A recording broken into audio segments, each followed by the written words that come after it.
Welcome to another episode of the On the Water podcast. I'm Jimmy Fee. I've got Kevin Blinkoff here.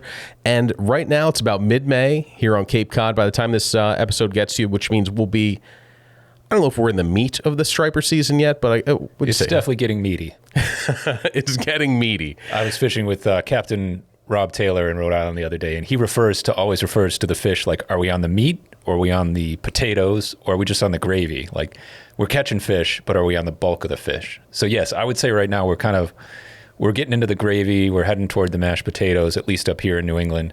And it seems like if you go a little further south, it's pretty meaty. So the meat is on the way. And I know we're close to lunchtime right now. I can hear your stomach growling. No, I'm just curious. I'm thinking of this plate. Doesn't the gravy go atop those things? I don't want to get too stuck in the weeds here on how you're, but I don't really understand the gravy's the at the edges. We're at the edges of the big meat. So at these edges, you're just getting some fish. You get towards the potatoes, it's more fish. The meat is where the bulk of the school of fish is. That's the metaphor we were going with that day. Let's workshop that a little bit. But at the start of any new season, we always kind of look back at what we did in years past and how the fishing was. I mean, that you keep a log or you have, your phone kind of does it for you with the pictures. But for this week's episode, I wanted to talk about kind of what I think was like our golden age of surf fishing. And when I say golden age, I read over the winter the book Some Stories by Yvon Chouinard, who I thought was going to be a lot of fly fishing and fishing with some rock climbing, but it was like 90% rock climbing and a little bit of fishing. And that's the founder of Patagonia? That's right. Okay. So he wrote, at the beginning of the book, he said, the golden age of a sport is defined as the period where the advancement and the innovation is at its peak, when everything's advancing very quickly. And he said that he was very fortunate. He felt like he was at the... He was there for the golden age of fly fishing, of rock climbing, for a lot of different outdoor sports. And when I read that, part of me made me wonder, like, when was the golden age of surf fishing? Like I don't know, was it the spinning reel when that became more accessible and more available in like the 1960s and 70s? Probably, if you go back all the way to like the 1910s, surf fishing was a rich man's sport. Mm-hmm. You had like the surf fishing clubs at Cuddyhunk, and they would bait your line with a lobster tail, and you'd have somebody actually bait your hook for you. Exactly, and they would chum for you. Like there was the kids that worked at the club. They would sit there under these bass stands, and they would bait your hook, and they would throw chum into the water to attract the bass. But also going down to like New Jersey, you had Van Kampen Helner. I might be mispronouncing that, but he was rich. I think he made his money on coal in Pennsylvania, and he would charter a boat down to the Barrier Islands, which were undeveloped in New Jersey at that point, and they would fish for black drum and red drum and weak fish. But he had a whole staff that was like creating picnics for them. So that's not the golden age of surf fishing. I think a lot of, if you look at the history of surf casting for striped bass, post-World War II, I think a lot of people would say was the golden age, because there was so many people coming back from the war, suddenly having some leisure time. And that's when you saw a lot of surf casting lures and plugs get developed. You saw a lot of plugs taken from the freshwater realm and getting adopted. That seemed to be a period of innovation. We'll have to ask Chris about that. But that was obviously before our time. And but you're right though, and especially right here on Cape Cod, the Canal was a it had only been open for about 30 years at that point, 20 years, and you had Bob Pond, who was creating the Atom, the Striper Atom, which was a lure. You had Stan Gibbs around that time, both in that post World War II era, and those are lures that have, the Gibbs are still around today. Atom is still around to some extent today, but they've inspired the creation of so many of the striper lures we use today. So that's definitely one. I think another one too would be, I want to say the 90s into maybe the early 2010s, when you had the stripers coming back. You had things like braided line that were making, increasing casting distance, making you more effective as a fisherman. You had this kind of renaissance of custom plug builders. I feel like that's when that really exploded. Before that, if you go back to the late 70s, early 80s, that was kind of you could say was a bit of a golden age, just in terms of where the striper population was at. There were so many big fish being caught. A lot of it was commercial fishermen on the beaches. That was sort of the age of the Outer Cape beach buggy culture for getting these big fish. You saw the big Block Island blitzes. You saw some big fish coming in Montauk, Long Island, before the population collapsed. So you could look at that as sort of a golden age where you saw lots of big fish on the sand on the beaches. Yeah. Yeah, and that forced guys were creating more plugs. There's the story of the needlefish, how that went from, it started out as Boone needlefish, which was kind of a redfish and snook lure from down south. The guys took it up here, but found it wasn't strong enough to catch the big stripers. And then Don Musso and some other people adapted that for those big Block Island fish. And, today, you had so many fewer options then as compared to today. So it really kind of laid the foundation for all our surf fishing today. And now a note from one of our sponsors who are literally the reason we're able to do this podcast. This episode of the On the Water podcast is sponsored by our friends at Old Town Canoe and Kayak. I love kayak fishing, and to be honest, there's no place in the world that I would rather be than fishing on my Old Town big water pedal kayak.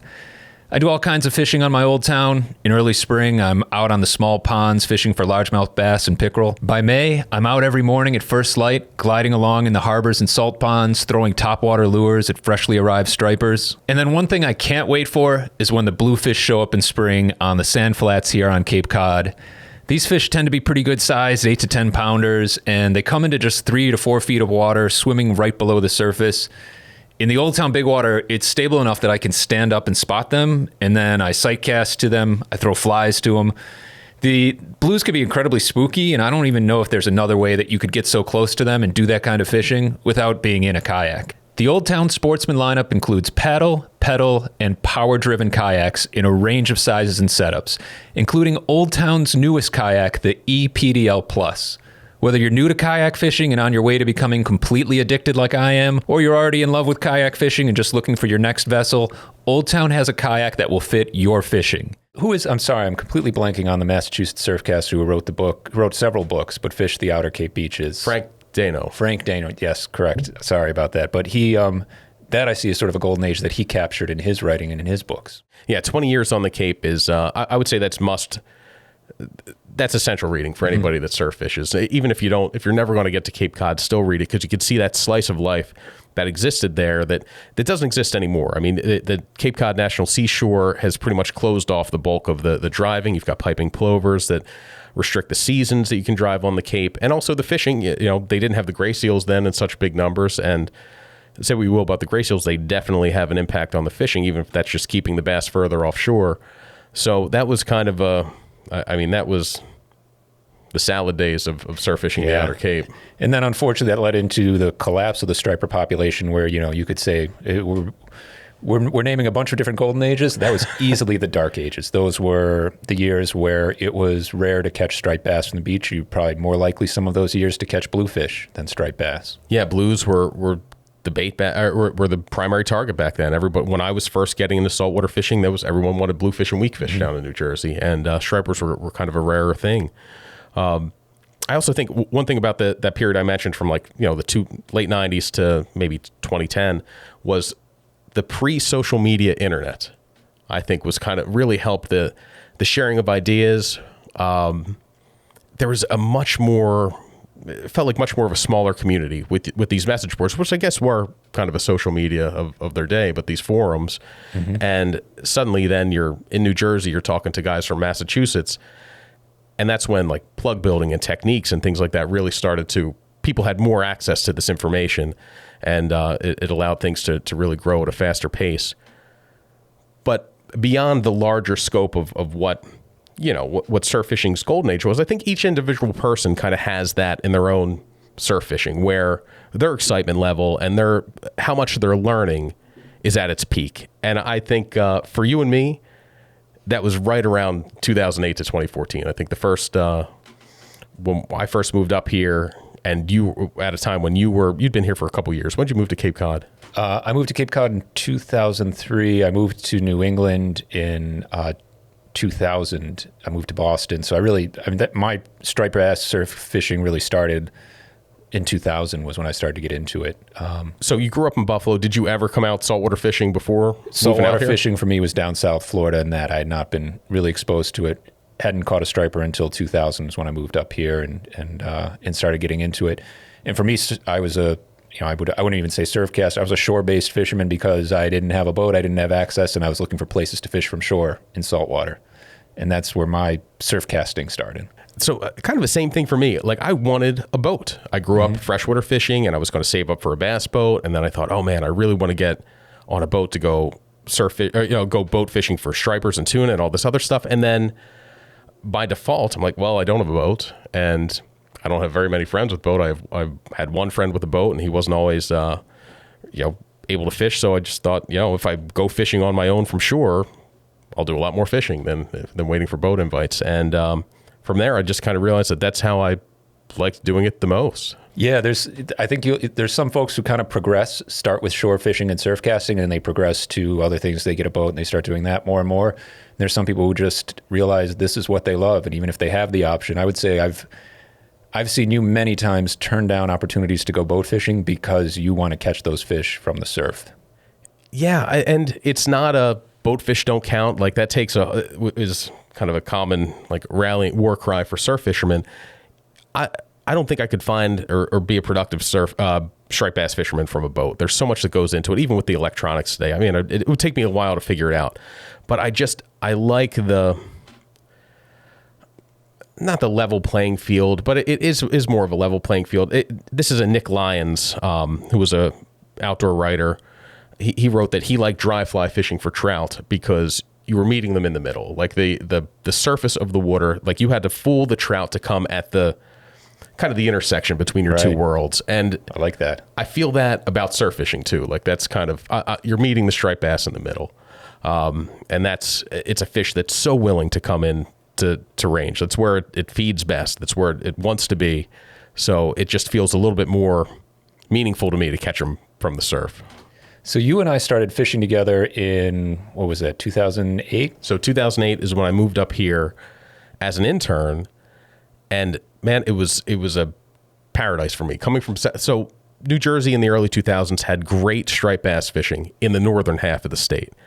I did most of my fishing from Atlantic City to Cape May, where we had good striper fishing, but not nearly the amount you saw in Monmouth and Ocean counties. So coming up here, it was like I was striped bass starved, and coming up to somewhere like Cape Cod, where, man, I couldn't wait. I couldn't get enough of it. And you, at that point, you'd been living in New England for, what'd you say, about 8 years by then? Yeah, and when I started, like I said, fishing from shore because that's what I was working in downtown Boston. I was actually, one of my coworkers, an older fellow named Dan Levin, who he was a writer, and he'd done a lot of writing for Sports Illustrated. Actually had written about fishing and written about saltwater fishing in the Northeast. This is when Sports Illustrated was a magazine that regularly had articles about fishing. He'd written about fishing for striped bass and the rips off Nantucket in the in the 70s and 80s, and had some really cool advice for me. And I came out there and I was like, I'm a freshwater fisherman. Where do I go? And he was kind of just sort of smiling. I was like, yeah, you can just head down to the water, just give it a shot.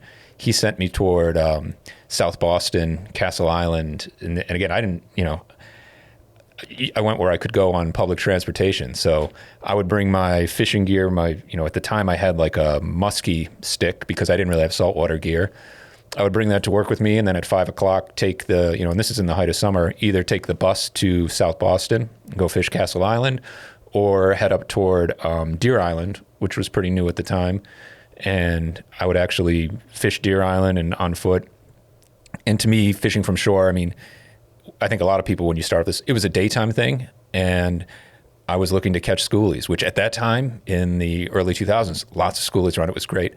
I remember at Deer Island, I would leave around, as it would start to get dark, I would leave and I would see other fishermen arriving and thinking like, what is this about? They looked a little more hardcore than I did, and I was like, okay, these guys are onto something. But I didn't really do any night fishing then until I moved down to Cape Cod.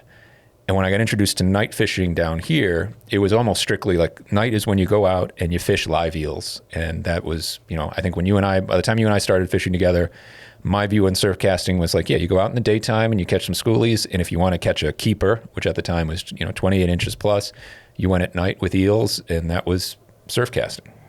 So I remember you told me once that you said you would go out with like 2 or 3 eels, you would catch a really nice fish, like on some of your earlier trips, you'd catch like a beautiful fish, and then you would leave. You'd be like, well, I did what I came here to do. You would take the fish, and that was back when I first moved here, I was living in a studio apartment. Like keeping and eating a fish helped cut the grocery bill. I was in an apartment above a garage.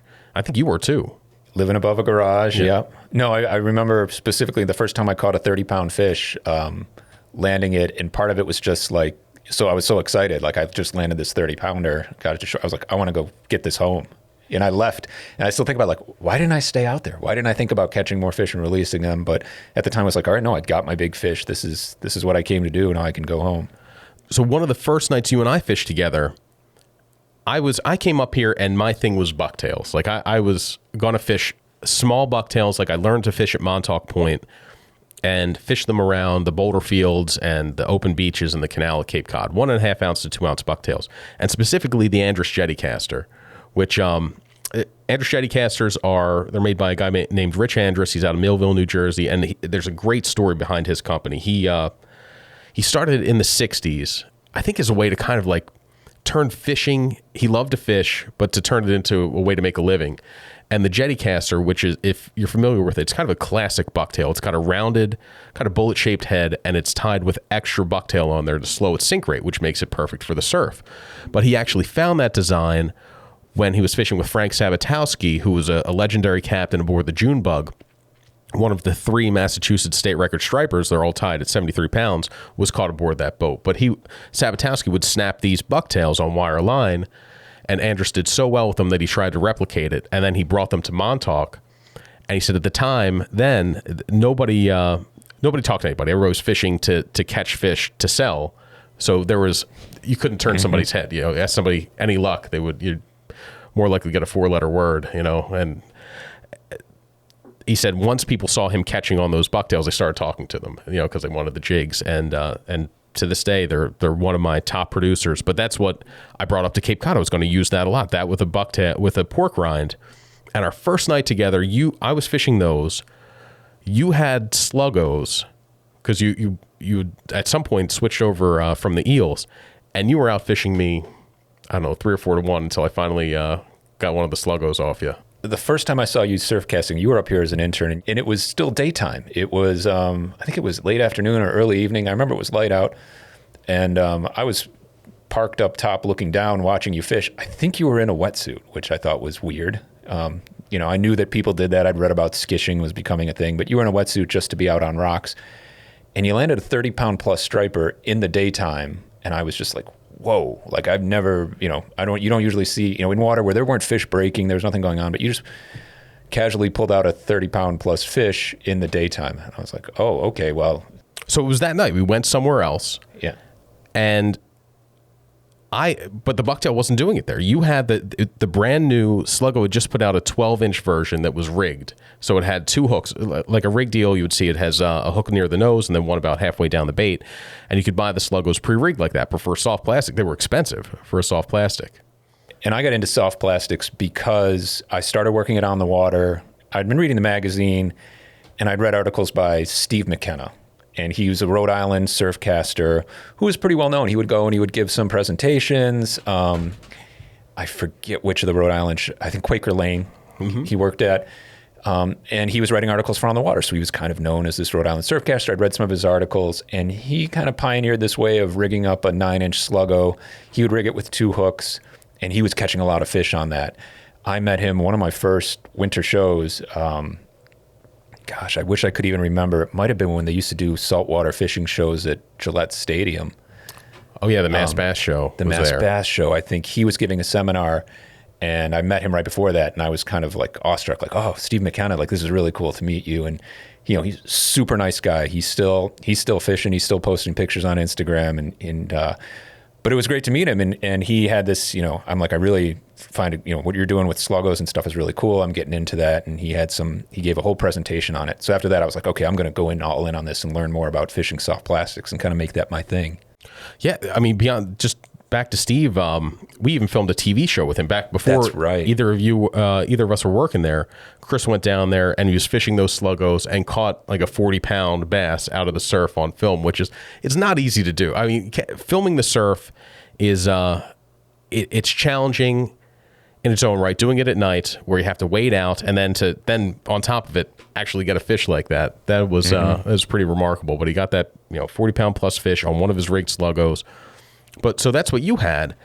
And from then, you always seemed to, like, I like the Bucktails because I knew the feel for that, but you always fished soft plastics. That was your thing, where you went from that rigged Sluggo, that Steve McKenna style, and then kind of made it your own, where you were, man, you had jig heads in. I remember the whole process because you were trying to find the tackle.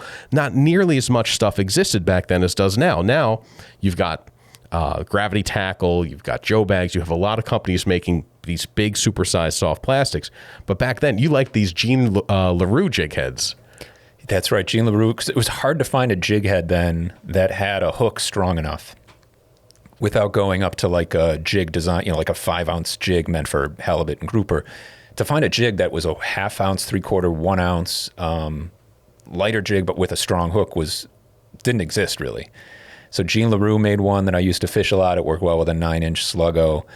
And then once I started fishing, especially after fishing with you and sort of finding some bigger fish around that would hit soft plastics, started fishing Hoagie, came out. Hoagie Lures made basically a soft plastic kind of eel imitator, a lot like the Sluggo, in bigger sizes. Then you started to get the lure that was developed for fishing, really developed for fishing the rips of the outer cape to look like squid. The name of it is escaping me right now. Got stripers. Those lures came out, and I found like, oh wow, these have like, they've got a funky design to them, but they swim great and they have heft. And so I could put that on a lighter jig head. And what I was always kind of looking for is like, what is the soft plastic I can throw that will fish in a sweeping current, that will get down a little bit, but not too much, because it has to kind of stay, and that fishes well on basically a straight retrieve. And so that was kind of what I was always hunting for. Hoagie started to come out with some jig heads that were great. For the most part, they held up. The hooks occasionally would straighten out. Since then, he came out with some Barbarian hooks, and I started using the Hoagie jig heads. Now you've got so much to choose from. But at the time, yeah, it was a big game of like matching the different size jig heads, matching some of the worm hooks and the weighted and unweighted worm hooks. For a while, I was putting lead inside some of the soft plastics just to try and get that weighting right. I remember your super glue budget must have been through the roof because you were always gluing, like you'd go back at night, you'd repair the ones that had been damaged, and you'd try new rigs for different places. But I remember the Got Stripers, when you found those, that was like a turning point for you because the challenge with you had the Sluggos and the Hoagies were the only two options of a soft plastic stick bait that was going to be longer than 9 inches or longer that you could throw to a striped bass. I mean, you had plenty of 7-inch and below soft plastics, and and not to mention plenty of paddle tails. But you wanted straight tails. You had more control over where that was going to swim in the current, and you could basically you're almost sniping with them. Like you knew exactly where you wanted that to be, and by having a whole suite of jig heads from a 1/2 ounce up to 2 ounces, you could compensate for the tide, and you were constantly switching, and it would drive me. Back then, I was a little bit more competitive. Like we had a couple nights back then. Yeah, we had a couple nights where it was. I'll never forget this one. You had like 7 or 8 fish over 35 pounds, and I couldn't get one over 20, 25 pounds, and it was driving me mad. And you're like, "Do you want one of these plastics?" I'm like, "No." Like if they're not going to hit, like what stripers don't hit bucktails. And that was probably, 1 out of 20 nights that I actually outfished you. That's not true. But yeah, and also it's not like I was a purist, a soft plastic purist. They started to work. The more time I spent on them, the more confidence I had, the more they worked. We've also had many nights out there where you are killing fish on bucktails, and I refuse to switch, not because I'm like, no, I'm not too good to fish a bucktail. It's because I knew as soon as I put on a bucktail, I just could not get the feel for it. I didn't feel comfortable fishing them, and I didn't want to put on the same lure as you and have you outfish me lure to lure. So I was like, no, I'm gonna. You need to give one last something you can blame. Yes. If you eliminate all the other variables, it's then you have to look inward. Everglades Boats is an industry leader in premium offshore fishing boats, respected for its renowned and unsinkable ram cap hull design. Everglades builds center console and hybrid boats from 24 to 45 feet that make a statement about the status and savvy of their owner. Every Everglades model originates from a single purpose: to fish better than anything on the water. When the weather kicks up, No problem, as you'll quickly learn why Everglades has such an amazing reputation for being an awesome rough riding boat. Find your local dealer at evergladesboats.com. Everglades Boats, built for beyond. I remember we were so excited about the fishing in those years that like we would lose hours poring over, weather forecasts, maps, trying to plan our trips out. And like that, there was the problem. Like we worked together at a fishing magazine where we talked about fishing, and we loved fishing, and we would just be like, well, what are we doing tonight? Where are we going tonight? And it's wild that this place didn't that we still put a magazine out. Well, that's all we had to do. I don't think we could do it at that. We could not do that now. Like it had to be one or the other can fish at that level right now. But yeah, you used to do this thing where you would, if we fished all night, you would need to catch a nap, but you had an office and I didn't. So you would lie down with your feet against the door so that you had a warning that somebody was going to come into the office. And I can't believe you're telling that story right now. But yeah, I mean, that was years ago. It's nothing like that anymore. We don't need to talk about where I took my naps here. Okay.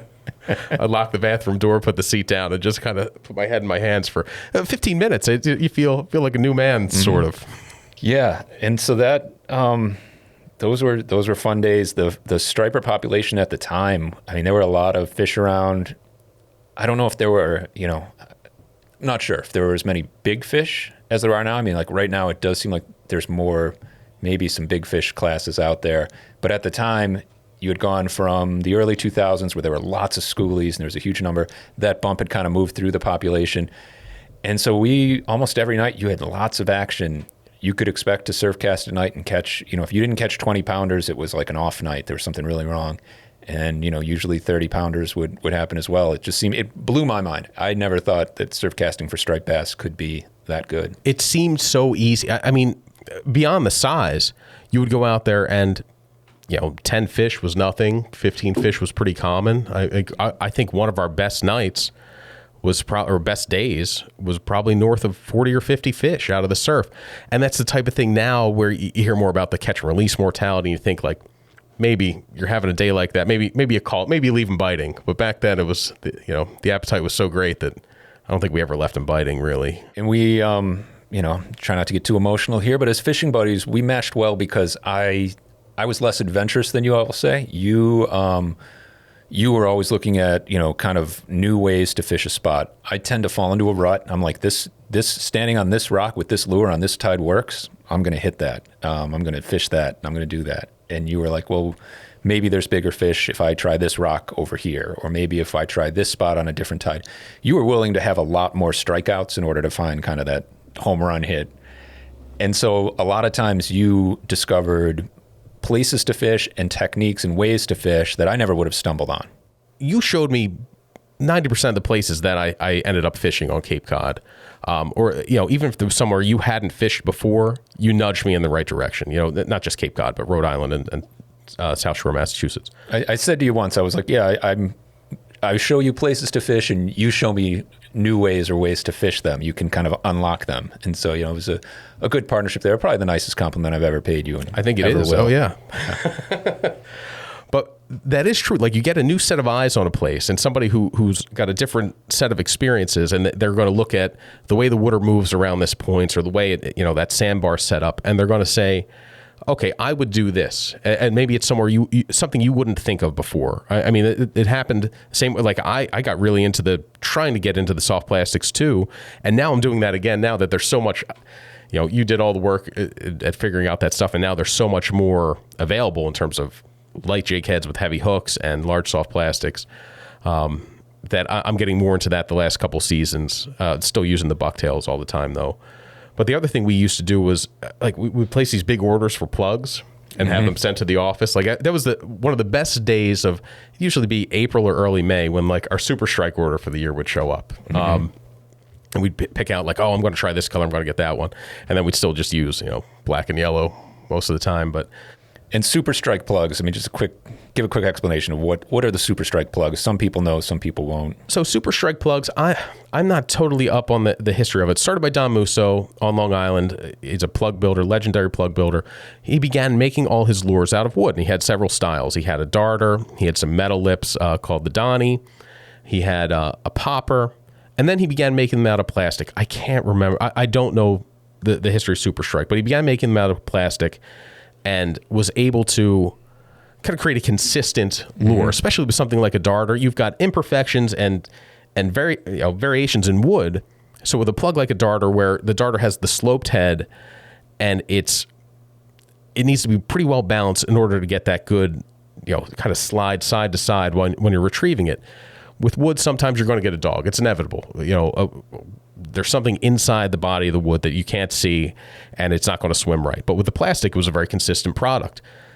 And those Super Strike lures, now it's run by Steve Mosso, Don's son, and they're staples. They're plugs that every surf fisherman needs and should use. When I was first starting here, the darters weren't so popular on Cape Cod. We were running a lot of articles, and there were a lot of articles out there like, you can use darters outside Montauk. Yeah. Remember that? Yeah, they were like the classic Montauk lure and kind of like a Long Island lure that you just didn't see too much of up here. Yeah, now everywhere, people from South Jersey all the way on up to Maine fish the Super Strikes. But, we were using them and had great success with them. And the bottle plug was my favorite to use. More than the darter, I liked using the bottle plug. And the only downside of the Super Strike bottle plug was the rattles. Yeah, I mean, there was an upside in terms of how it fished. But and I think what you're alluding to here is when you would go to cast it, everybody around you immediately knew what you were throwing because they could hear it. Yeah, or when you're bringing a fish in and it just sounds like the fish has got a maraca in each fin, just shaking it around. You're like, oh, that guy down there, I know what he just caught that fish on. I'm going to switch up. I love the Super Strike lures because at that time, again, we're talking 2010, around those years, there were a lot of really interesting custom plugs. Custom plugs are becoming a big thing. More plug builders, more of them coming out, and I was like, I'm overwhelmed. Again, I want to keep it simple. My limited time fishing, I want to make sure that I've got what I want. The Super Strike plugs, I'm like, okay, if I have the darters, bottle plugs, and needles, that's what I need.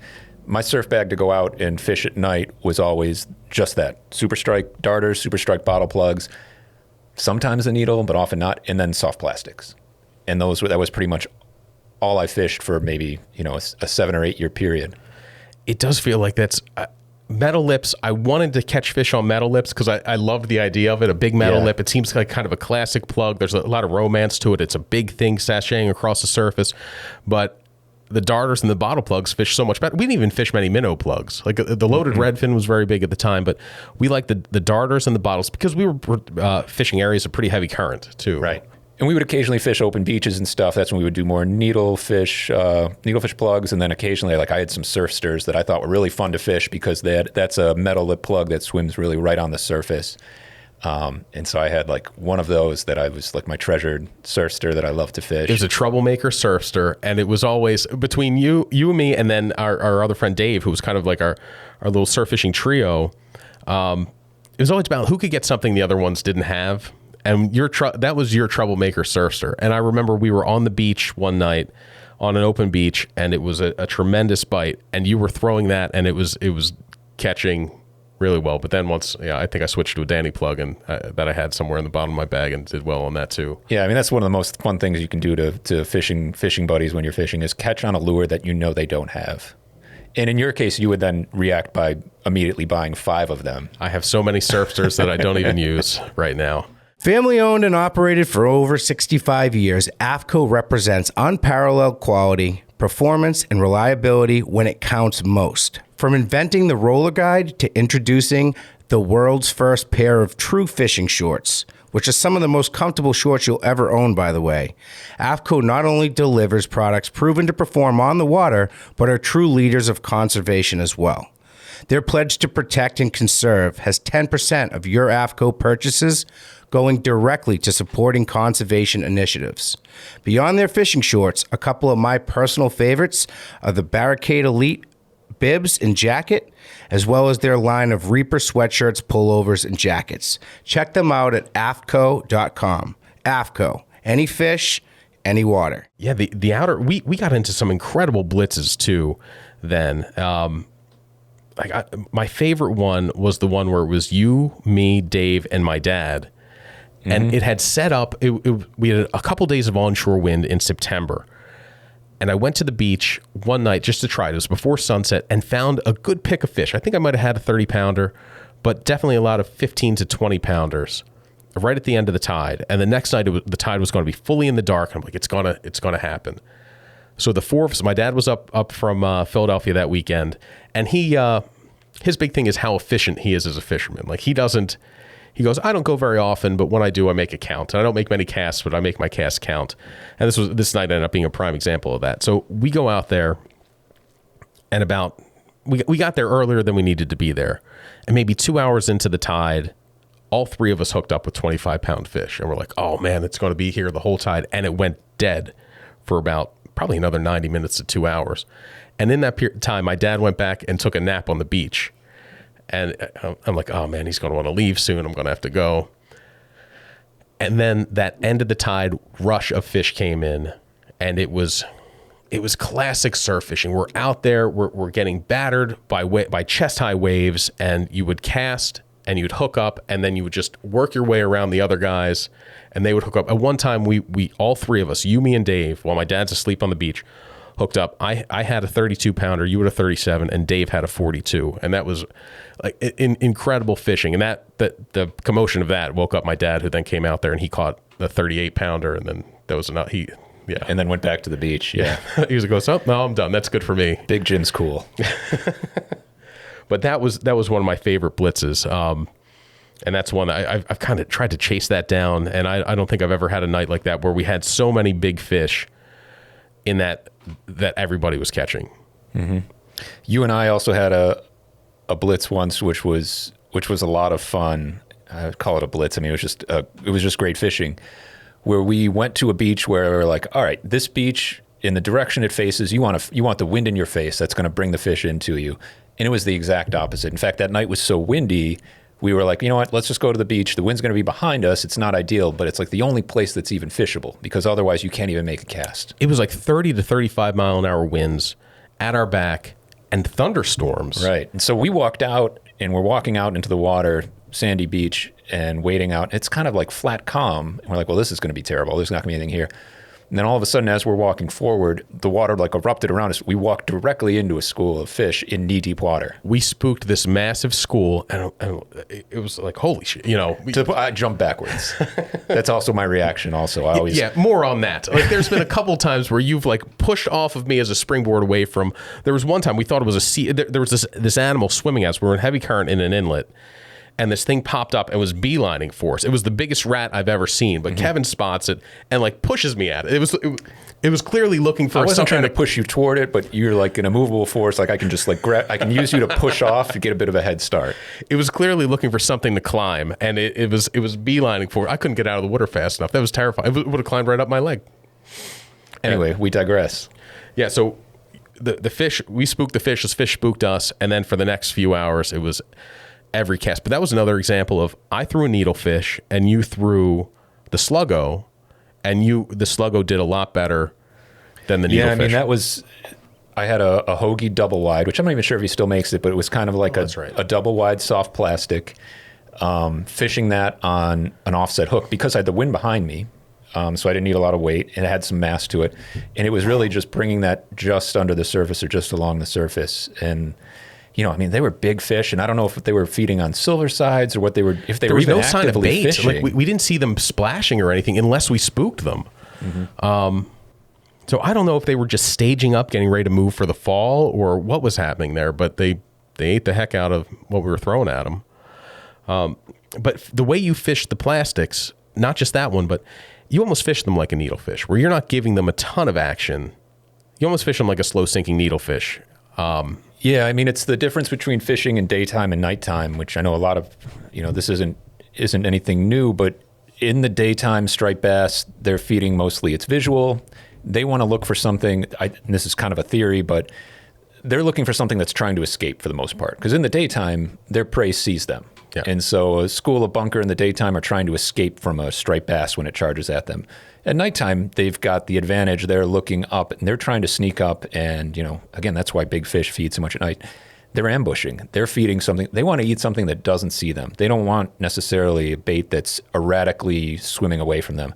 So daytime, you're adding a lot of action. You want to make it look like a fleeing fish when I'm fishing a soft plastic.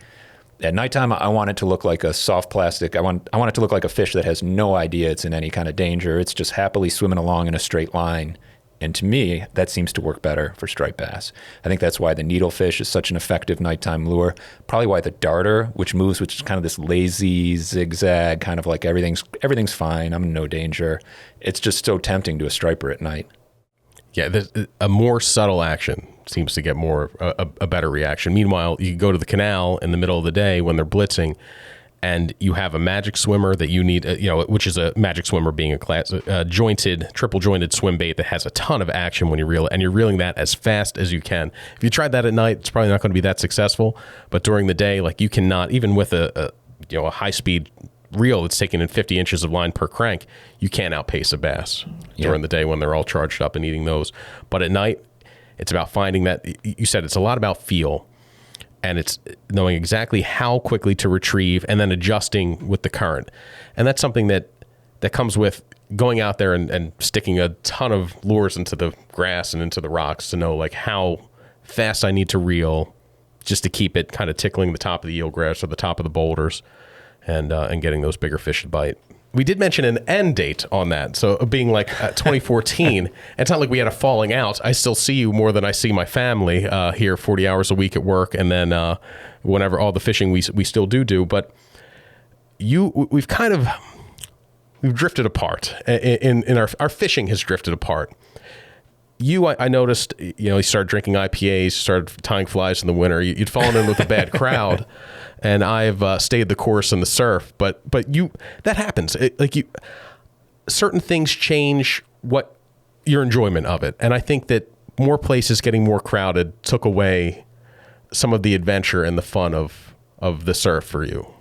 Yeah, that's definitely the case. Crowds, as the spots we fish became more crowded, it did take away the fun. I don't like the idea of having to show up an hour or 2 hours before a tide just to make sure I'm in a good position. Rock sitting, we would call it. And we would do it for a little bit, but that was when the crowds were minimal compared to now. Like we would get there and it was, who's going to do it tonight? Is Kevin going to do it? Is Jim going to do it? Is Dave going to do it? And you would just sit out there and, man, we didn't have smartphones then. We just sat there and thought our thoughts. Like there was nothing to do. Just living life. Yeah. You'd cast and maybe there'd be some fish, but for the most part, you're waiting for a specific tide window. And man, you would have to beat the other people out there. That does take a lot of the fun out of it.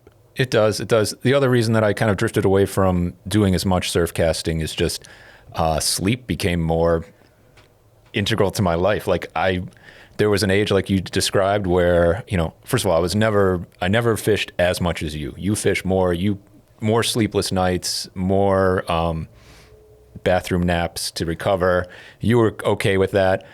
We used to joke like I could do 2 all-nighters or almost all-nighters in a row.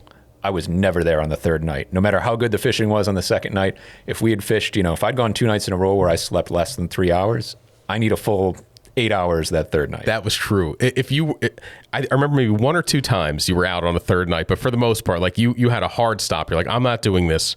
I can't do this tomorrow night. And I would do whatever I could to get out there. And at one point, I was like 5 Hour Energy was what was my caffeination of choice during those years. And man, I really dialed those back. I remember during one fall run, it was a stretch, and it's not healthy. It's not good. It's not cool to do it, but like it's just what it sure didn't look cool. I drank 2 5 Hour Energies just to get myself out of the truck. Got to the spot and then threw up in front of all these other fishermen, and they're like, "Man, you all right?" I'm like, I'll be all right. So. Yeah. That was never me. And then as I got older, it felt like sleep just became something I needed more and more. Like I couldn't pull an all-nighter and then come into work and be any kind of productive person. I would just hate life on a night of no sleep. Once in a while, maybe, but I need full night's sleep more often. And then I started to realize catching a striped bass at first light on a topwater is a lot of fun. I started doing more of my surf casting has become getting out there, doing that first light in the sky and being able to throw topwaters and get fish that way to me is a lot of fun. I mean, there's some of it that I nighttime surf casting that I do miss. I want to get out and do more of it and get kind of back into it. But gonna have to pick my times and tides so I can still get a good night's sleep. Yeah, you used to have your gentleman's tides. That's when Kevin never missed those. He would call them the gentleman's tides, and that's when you had the right tide window would be between 7 and 10 or 11 o'clock. And you would leave, and then me and Dave would stay out for the other tide, and you usually not even catch anything on it, and you'd be in much better shape to then fish the following night. Well, if I could be in bed by midnight, like that would be ideal. That was always my ideal surf casting night. So you started to do that, and then the exploration kind of, I do less exploring. I've done less exploring since 2014. Like everything was so still new to us in those years that we were trying all these different places. And then time on my end, I got married, had a kid in 2015. So time got crunched. So if you look at those early years where you spent so much time out there and you were going everywhere and trying everything and ruling out places and discovering patterns, it was like an investment. And now where I do have to be choosier about when I go, because it's not like I'm just going to be late for work. It's like there's going to be a kid there being like, Dad, the bus left already. And you're still in your wetsuit. So have you ever been at the bus stop with your kids still in your wetsuit? I haven't. I've been there. No, we've missed a couple buses that was related to fishing. But you know what? It's grade school. We're not splitting the atom there. Okay. So it is like I'm more selective. I'm fishing less places. But since then, since 2014, I've caught my biggest fish. But I think I've had a little less fun doing it. Like those years where we were planning it constantly. Like my email, I have all the emails saved between like you, me, and Dave, where we're making our plans for that night instead of doing whatever work. And Dave has a real job. So, I mean, he was waiting. Oh. Yeah, I have no idea what it is. I've spent I don't know how many hours with the guy. I don't think we've ever talked about what his actual job his email is. Address, the back of his email address seems important, but I'm not sure exactly what it is. It's got the word tech in it, right? Yeah, so, I think medicine. Yeah, so he's definitely saving lives or something while we talk about fishing. I just saw Dave 12 hours ago. I'm going to see him in another 12 hours now. But so it does. You kind of, when you're in that kind of unattached period of your life, you have a lot of time. Like that's the time to go and do the exploring. And then you look at it as I don't like when people make surf fishing sound like a job, like the pay your dues and do that. Like it is fun. This is something we're doing voluntarily, as fun. But you do want to catch that big fish. You want to have that success. So you look at those times I did all the investment in finding and putting the hours in my 20s, and now like throughout my 30s, busier with family, kids, work's gotten busier. I mean, On the Water is a completely different company now in 2024 than it was in 2008 when I came here and you were like, should we start a Facebook page? So everything's gotten busier then, but I've had putting all that time in back. I know like, okay, here's a can't miss stretch of days that I need to hit the surf, so I'm not doing well, you know what? I've always wanted to hit this beach. I'm doing less of that. I want to get more back to that. Because that is the fun. The discovering something new is really the... In surf casting, I mean, it's limitless. There's always going to be new techniques, new lures you haven't fished, new times, tides, locations, all of that. I mean, it's never going to get boring. But I always think of it kind of like skiing. I used to ski for fun, but skiing was its most fun when I felt the most out of control. Like you start skiing on the bunny slope and you're like, all right, this is hard and this isn't fun at all. I'm falling a lot. But then you get to the point where you're like, all right, I'm on better hills now and I can go down, but I still am on the edge of an absolute disaster. And like, this is when skiing is the most fun. That is a metaphor for life. I feel like it's a behind the music special and everyone like, Jim had slipped out of control. And then you get good at skiing to the point where you're like, all right, well, like I know I can get down this hill in one piece. Like how do, it's kind of less fun. And sure, I could like become a mogul skier and like maybe I start racing, but I'm not going to do that. I'm not going to go through slalom gates or anything like that. I'm just trying to have fun, and I don't know. Skiing kind of lost that for me. I'm not saying surf fishing ever became anything, but surf fishing was the most exciting when I felt kind of like I really have no idea what I'm doing, and it was super exciting. Fly fishing for me is one of those things. Right now, in fly fishing, like I've left the bunny slopes, and I am like, I'm tangling line all around myself. It is exciting. I can't say it's not dangerous, but it does feel a little bit out of control. And like every time I find success, it's that much more thrilling. It's steelhead fishing for me right now. Like it's the same exact thing where surf fishing, certainly haven't done it all. Much more to do there. Still love it. Still have a blast. But it's not as new as steelhead fishing. Steelhead fishing is something that'll always be new because it's so far away. And I only get a couple times to do it a year. But that is like every trip I learn a lot more. Mm-hmm. And then you hit a point where you're not learning so much, you're just kind of cashing in on what you've learned over the years. That was a great analogy. I thought by veering out of control, I heard as like, like the musicians were going crazy when the band was hitting it big and just piles of coke. No, it wasn't it wasn't anything like that. You're behind the surf casting. Maybe you'd get into the dark period of when you were ordering Red Bulls from Thailand. And no, that's right now. I just got Andrew Burke, our good friend Andrew Burke, went to Thailand for his job. He works for Brave Wilderness, producing the videos for that channel, and came back with he had some Red Bull over there, and he said it's not carbonated. It's just straight syrup. It comes in a brown medicine bottle, and he brought me back too. He goes, save these for some special times. We really need a boost. He said the boost he drank a couple over there. He said it's a high, but a fast crash. So I got to be selective, I think. I look forward to seeing that fast crash here at work when you're at your desk. Well, thank you for listening to another episode of the On the Water podcast. Drop us a line. Let us know about your surf fishing adventures. Tell us what your surf fishing golden age was and how much fun you had. And if you have a chance, drop us a 5-star review in Apple Podcasts, and we'll catch you in a couple weeks.